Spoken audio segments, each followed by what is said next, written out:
অনামিকা, তোর দাদার মন খারাপ করে বসে আছে কেন রে? কি হয়েছে ওর? ও মা, ওই যে মেয়েটার সাথে প্রেম করতে ওই মেয়েটাও ছেড়ে চলে গেছে। এ কেন রে? ওই মেয়ে তোর ছেড়ে চলে গেছে কেন? আমাদের ওই ভাঙা ছোট বাড়ি দেখি। তুই যখন ওই মেয়ের সাথে প্রেম করলি তখন ওই মেয়ে দেখিনি তোর ভাঙাচোরা বাড়িটা? বাদ দাও অনামিকা, ওর কোনো দোষ নেই, দোষ তো সব আমার যে বয়সে ভবিষ্যৎ নিয়ে ভাবা উচিত ছিল সেই বয়সে ওই মেয়ের পিছনে ঘুরে বেড়াতাম আমি। শোনো মা, ওই মেয়ের আমি অহংকার ভেঙেই ছাড়বো, এবার কিছু তৈরি হয়ে তারপরে মুখ দেখাবো আমি। যাই হোক, এতদিন পরে তুই একটা বেটা ছেলের মতো কথা বললি। ওইসব মেয়েদের নিজের পায়ে দাঁড়ায় তারপরে জব্দ করতে হয়। আমাদের ভাঙা ছোট বাড়ি দেখে ছেড়ে চলে গেল না, দাঁড়া ওর আমি দেখাচ্ছি। কালকে ভোর 5টার সময় ডেকে দেবো, দরকার পড়লে আমি ওভার টাইম করবো। অনামিকা, কালকে ভোর 5টার সময় উঠি তোর দাদার জন্য টিফিন বানাই দিবি। অনামিকা, আমার জন্য টিফিন বানাতে হবে না, আমি খাবো না, আমি খালি পেটে থাকবো। এ তুই না খেয়ে কাজ করবি কি করি? আমি যে কাজ দেবো তোমাদের কিটা বলিছে? এ দা, তা তুই অত সকালে উঠে যাবি কোথায়? জিম করতে যাবো, বডি বানাবো, বডি।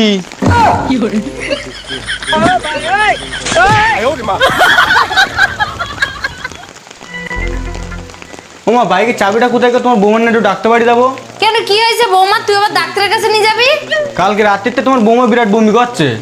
এই ছেলে, আমাদের বাড়িতে নতুন অতিথি আসছে। কি বলছো? আমাদের বাড়ি নতুন অতিথি আসছে? এই ঠিক আছে, তুমি তাহলে চাটা বানাও, আমি বাজার থেকে টিফিনটা নিয়ে আসি।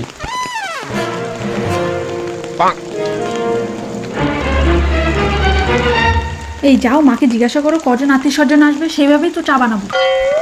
ওমা, আমাদের বাড়ি কজন আত্মীয় স্বজন আসবে গো? তোমার বৌমা জিজ্ঞাসা করছে, সেভাবে তো চা বানাবে। এ তোর মাথার মুন্ডু। এ বোন, বোনাই তো দেখছি না, বোনাই কোথায় গেছে? তোর বোনাই বাজারে গেছে, বাড়ি আসার মতো হয়ে গেছে। ও, এ দা, তোর একটা কথা বলবো আমি? কি বলবি বল। এ দা শোন, তুই তো কোনো কাজ বাজ করিস না, সারাদিন ছোট টোটো করে ঘুরে ঘুরে বেড়াস। তুই 1100 টাকাটা রাখ, আমার রাখি বাঁধা হয়ে গেলে তোর বোনার সামনে এই টাকাটা আমার দিবি, যাতে তোর বোনায় পরে আমার খোটা না দিতে পারে যে তোমার দাদা তোমার কিছু দেয়নি। ঠিক আছে।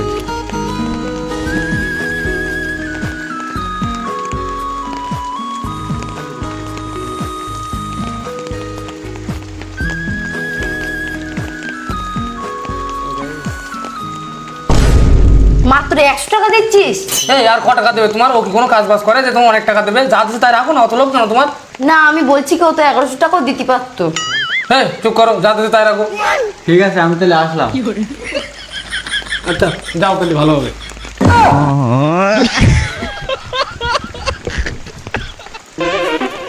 অনামিকা, আমার জন্য যে বিয়ে ঠিকঠাক করলে একটা বৌমা মেয়ের সাথে, তারপরে তোর কিছু জানালি না আমার।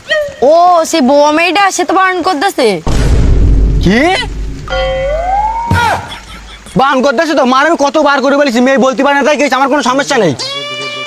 একটা সম্পর্ক তৈরি করার সময় কোনোদিন কথা বলার প্রয়োজন পড়ে না। ওই তো কথা বলতে পারে না, তাই কি আমি বুঝে নেবো? আমি কথা না বলতে পারি, ওই তো বুঝে নেবে, এতে আরো ভালোবাসা বাড়ে। কিন্তু তোরা আমার ভালোবাসা রিলিজ হওয়ার আগে ব্যান করে দিছিস, ভগবান তোদের মাফ করবে না কোনোদিন। এই চুপ কর তুই। মা বারণ করিনি, ওই মেয়েটাই বারণ করতেছে। তাও আবার ইশারায়, জানিস কি বলিতে? থু।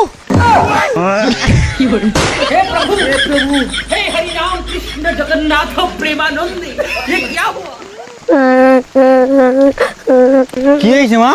আরে সে কালকে রাত্রে আমার মাথা ঘুরছিল না, তাই আমি ডাক্তারের কাছে গেলাম। কি বলেছে ডাক্তার তোমার? ও মা, এই